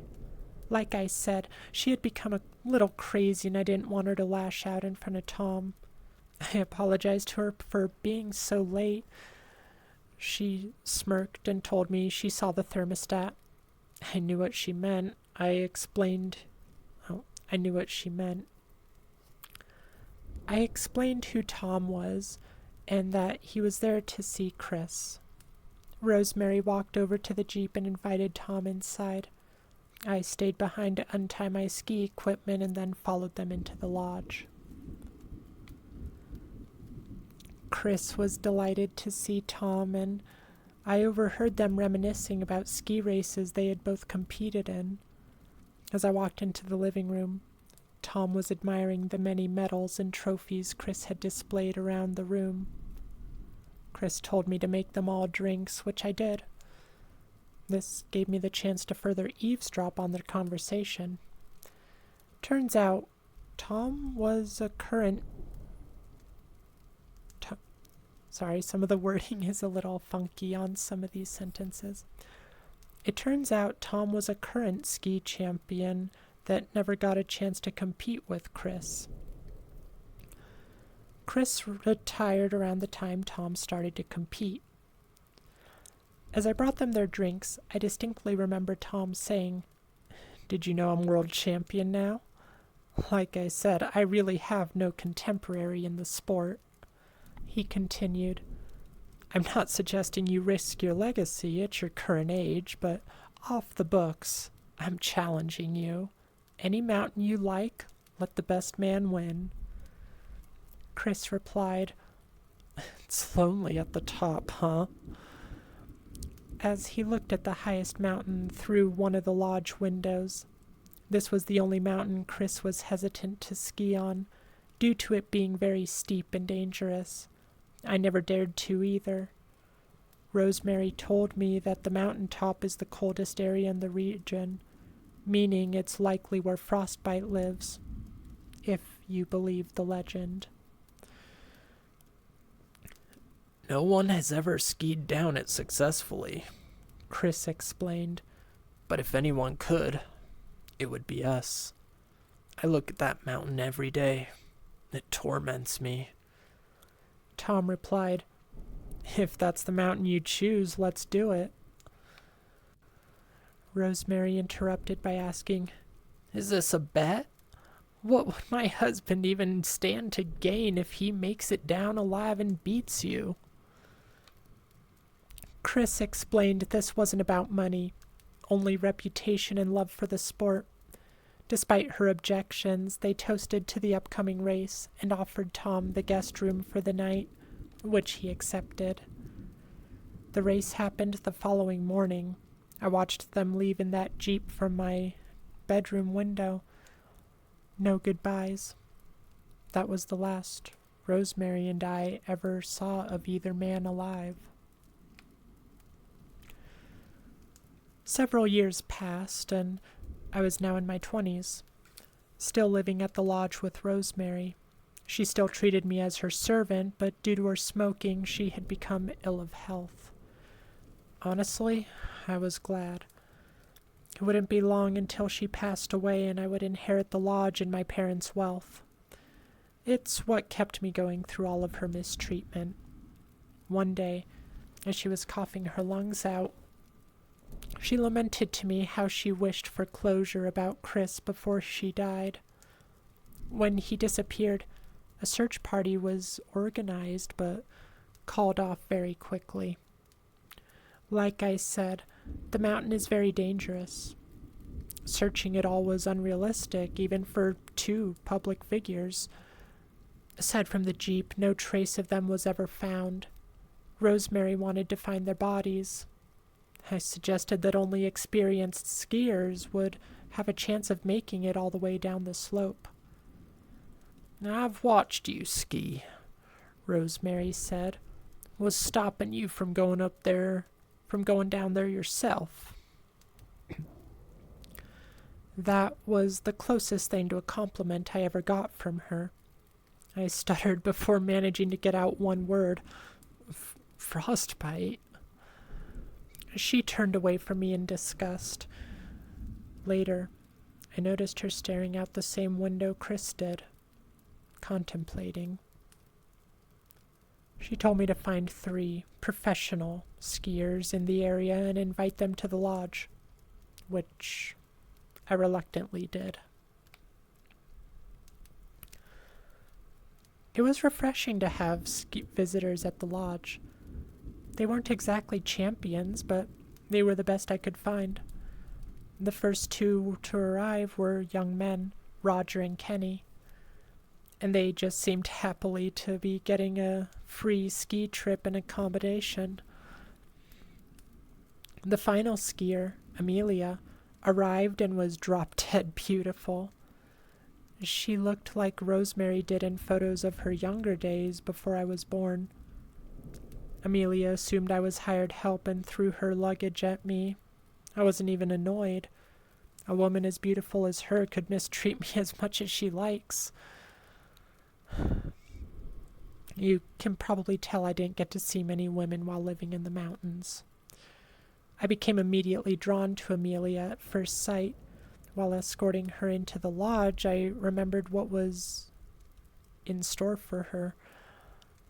She recognized Chris's photos on the wall and said she's a fan of his. Whatever happened to him? She asked. As I hesitated to explain, the other 2 skiers introduced themselves to her. Good timing. Bro's down bad. He really is. Rainmaker, accurate Canadian lore. We have evil mountain monsters that eat skiers. That doesn't surprise me. I assume they're not like, the typical abominable snowman type deal. I assume there's like some more interesting or unique type stuff that you guys have. Sniper, it is on Steam now, if you're talking about Until Dawn. But I don't know if they have the original available. It might only be the remaster, which I heard kind of ruins a couple things with it.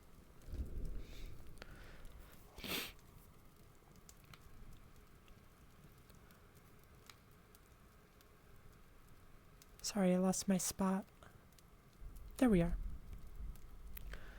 I discreetly went to Rosemary's bedroom and told her all of her guests had now arrived. I summoned up the courage to ask her, "Are you going to tell them about Frostbite?" She scolded me for even bringing that up. As we walked towards the living room, I noticed the thermostat.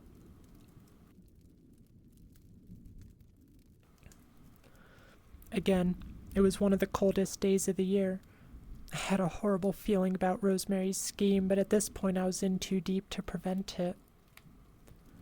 Rosemary quickly changed her demeanor as she introduced herself. I had never seen her so gracious. She explained that Chris was elderly and mentally unwell when he got lost on the mountain.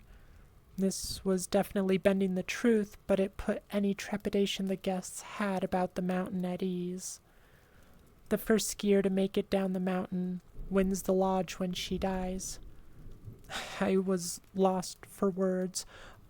All those years I served her, and she offers my rightful inheritance to strangers. What next? Rosemary offers an additional cash prize of $50,000 to anyone who finds her husband and can prove it. I struggled to maintain my composure.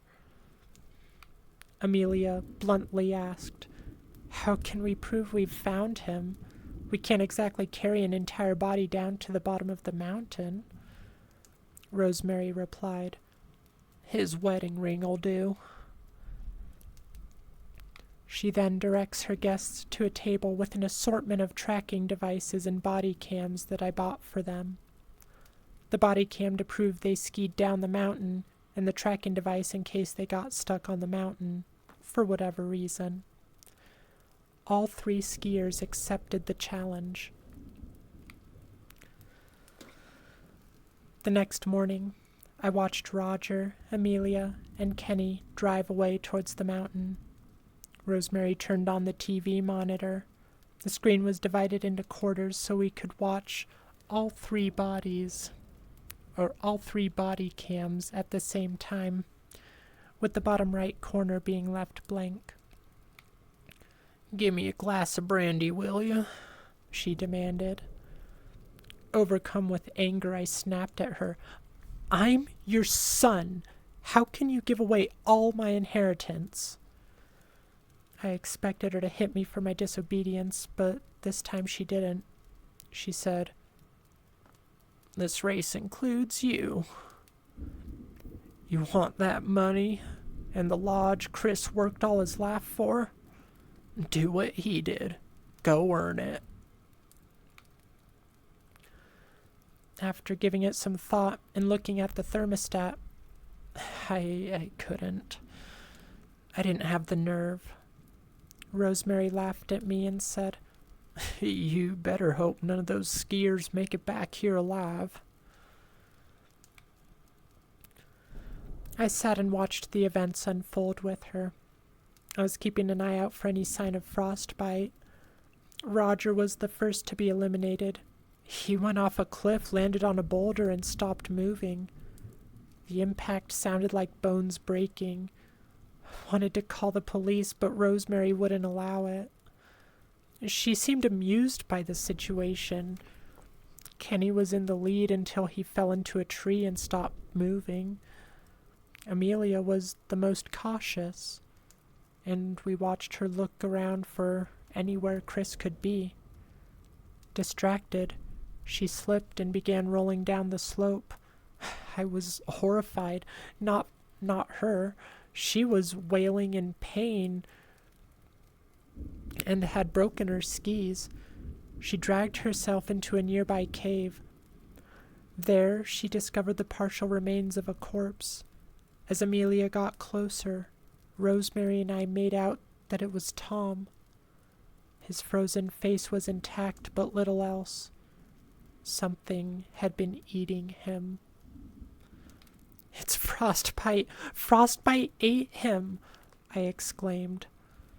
Amelia realized this wasn't Chris and carried on through the cave. It was then she found Chris, frozen in the ice, eating Tom's flesh from the bone. It was then I realized Frostbite wasn't a beast. It was people. People in the mountains who were desperate and had to eat each other to survive a little longer.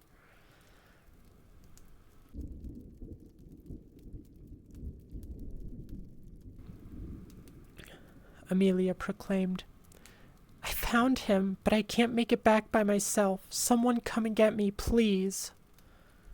She was right. Injured and without skis, there was no way she'd make it back by herself. I picked up a body cam tracking device locator and my ski equipment and packed it into the family car. As I drove away, Rosemary continued to drink and watch the monitor. All 4 quarters now functioning. As I went down the mountain, I saw the remains of Roger. His head was crushed and his brain was splattered across the boulder. It was a horrifying sight. Next, I skied towards Kenny, who was impaled by a tree below. His intestines were wrapped around the top of the tree like they were Christmas decorations. At this point, I was becoming desensitized by all the gore I had seen that day. I was thinking about Rosemary watching my body cam footage and the sick pleasure she was probably getting from all this. My locator directed me to the cave and I greeted Amelia. She looked in bad shape and didn't move much. "You saved me," she said. I was proud of myself, and I hoped Rosemary was a little proud of me too. Watching from home, Amelia said, "One problem. I couldn't find Chris's ring. I looked everywhere. Is it possible he didn't bring it with him?" I wasn't sure, but I figured Rosemary had seen Chris through our body cams, so the ring wasn't necessary. More importantly, I realized in my haste I hadn't really planned how to get Amelia down the rest of the mountain. Damn it. I made a makeshift sleigh with my skis and some of Chris's and Tom's items and began to drag Amelia out of the cave. I had to move Amelia slowly so as not to injure her further. It was far from ideal, but I figured Rosemary would call the authorities for help. We begged her to. Excuse me while I grab a drink. That's how you solve a mysterious death. More death. Rosemary is kind of the worst. She really is. Time to kill the competition to get that rightful prize.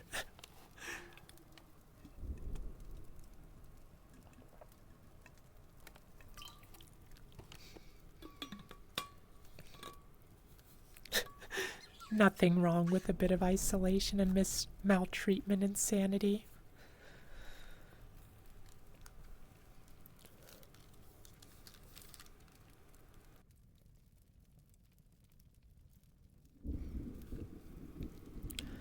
Alright, where was I? Several days passed. I dragged for as long as I could each day. The hungrier and weaker I got, the more time I spent resting. We resorted to eating snow along the way. At this point, we were both starving and close to death. Amelia's face was now blue and zombie-like, and she said mine was too. We were getting close to the bottom and had to keep going. The lodge was finally in sight, and I collapsed. I was unable to get up after dropping to my knees. "We're here, but I can't go on," I told Amelia. She untied herself from the sleigh and miraculously carried on walking without me. I was stunned. That bitch! She was walking with a limp, but she was in much better shape than me. "I guess I recovered. I'll come back for you," she promised. I didn't believe her, but I strangely admired the way she used me. I was falling in love with her.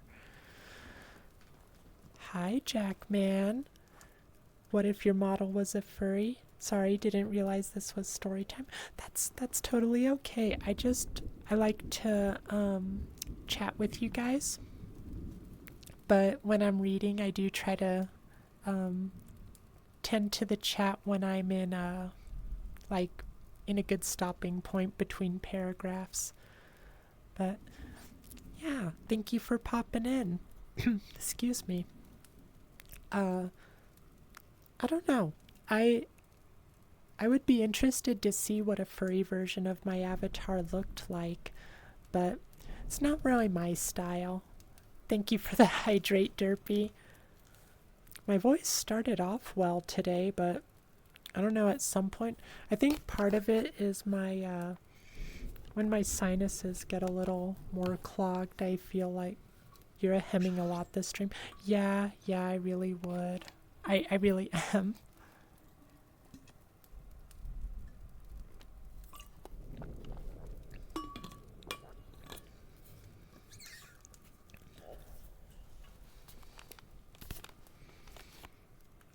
What animal would you be?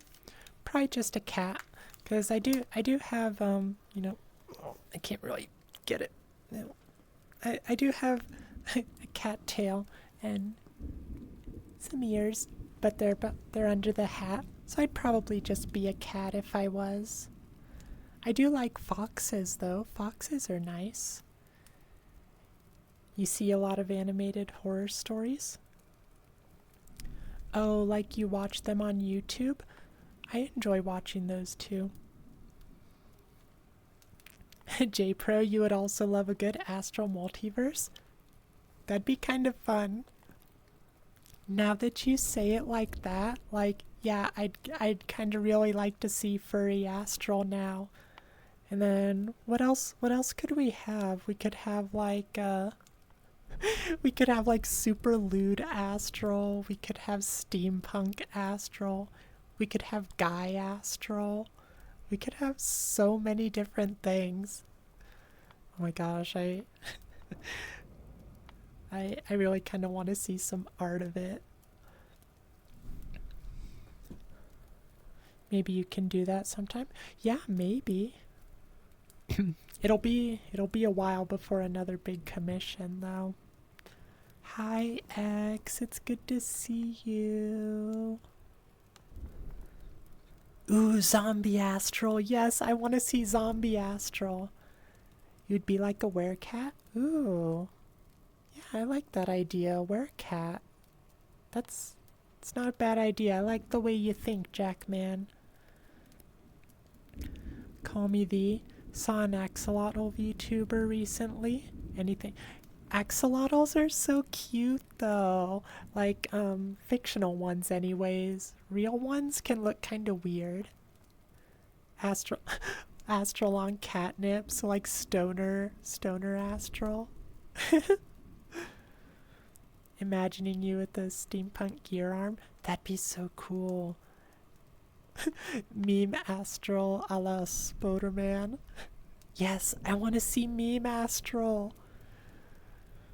Oh my gosh. You guys put this idea in my head and now I really want to see it. Or definitely not Astral with a cheap, really bad disguise. You guys have such good ideas. These are all amazing.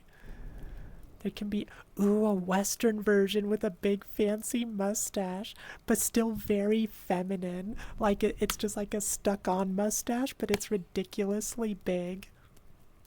Did I make this model? I did not make this model. I actually do have the avatar creator credited in my about section. There's a little spot for credits, so you should be able to find it there. It's also available for free. Like you can get this avatar in the one of the creators' worlds and just use it as a public avi, but it does have a purchasable option as well, Jackman. Gooby, please. What do you mean by Gooby? This town ain't big enough for 2 cat girls. Oh my gosh, cat girl duel. What would it be instead of guns? Oh, thank you for giving the shout out, whichever one of you did that. But yeah, the avatar creator also streams. That's who it is, Minori Storm. Yeah, she's been on hiatus from streaming for a while, but she actually started up again last night. So hopefully we get to see her stream some more, because she's really fun to watch and she's very sweet too. Alright, before I get any more distracted, let's go back to our story. Let me get a drink first.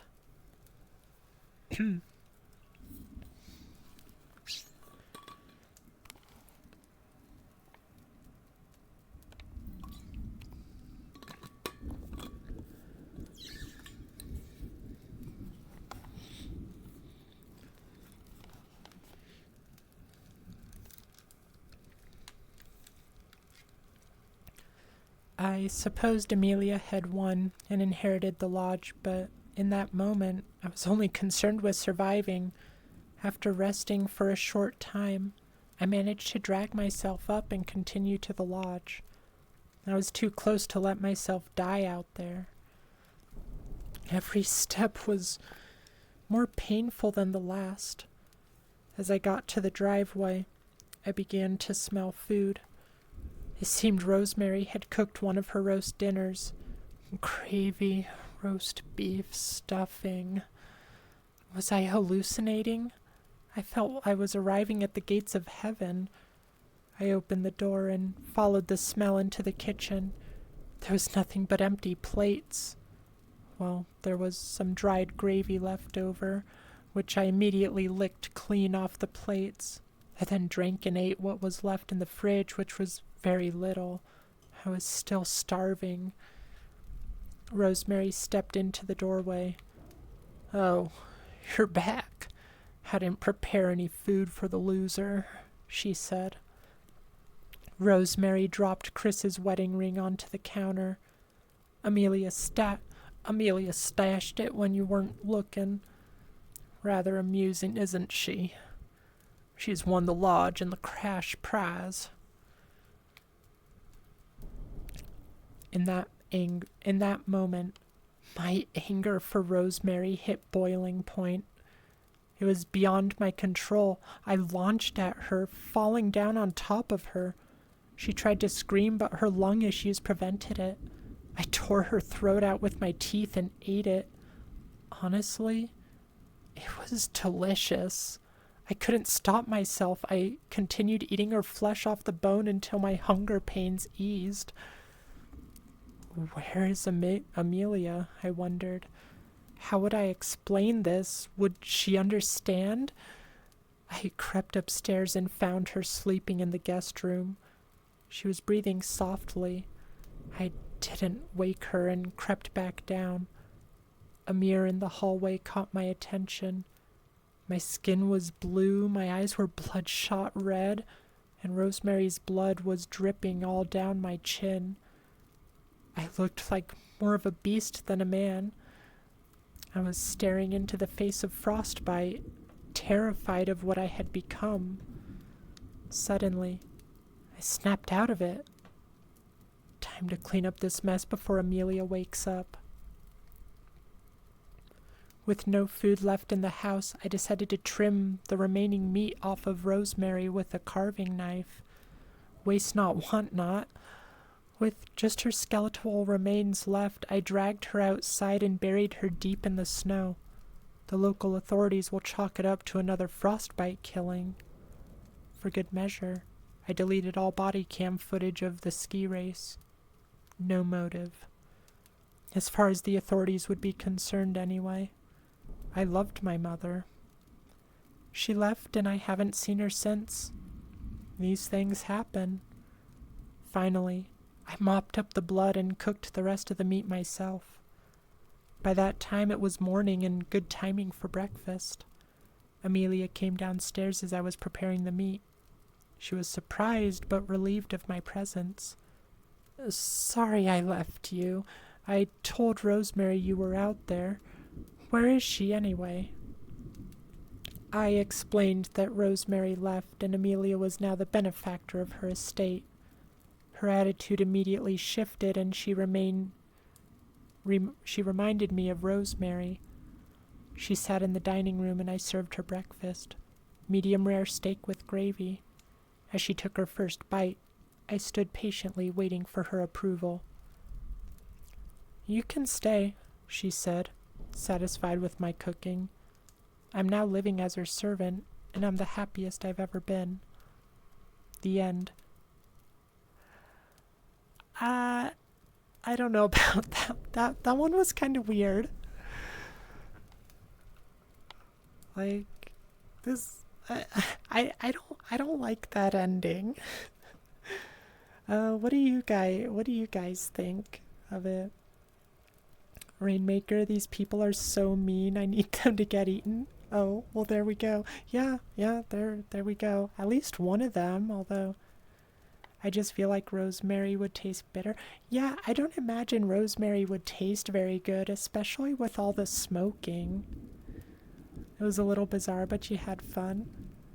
Amelia not dying was a bad... Yeah, I hate that it ended with her, like, didn't necessarily want her to die or anything, but, like, the main character's just like, Yeah, I'm happy to just like simp over this girl and cook for her. This girl who left me for dead. But I don't know. It was interesting at the very least. But we are 10 minutes past time. MC was very, yeah, I and the sole like explanation they gave for MC being simp was, oh, I don't see many girls up here on the mountain. And that's just how it goes. The cycle repeats, no satisfying ending, no good ending for the protagonist. I would have been happy with like a bad ending too, but a satisfying bad ending. This was just kind of disappointing. But you know, unique. Story was solid, ending was mediocre. Yeah, that's fair. I I do think this one didn't have an author, right? Yeah, this one didn't have an author, but whoever wrote it, I feel like they have potential to write something really good. Um this ain't it.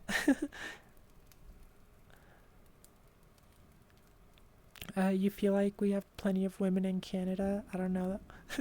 I mean, I guess, but like if he's still secluded up there, like it, you know, just doesn't get a lot of people up there, I guess.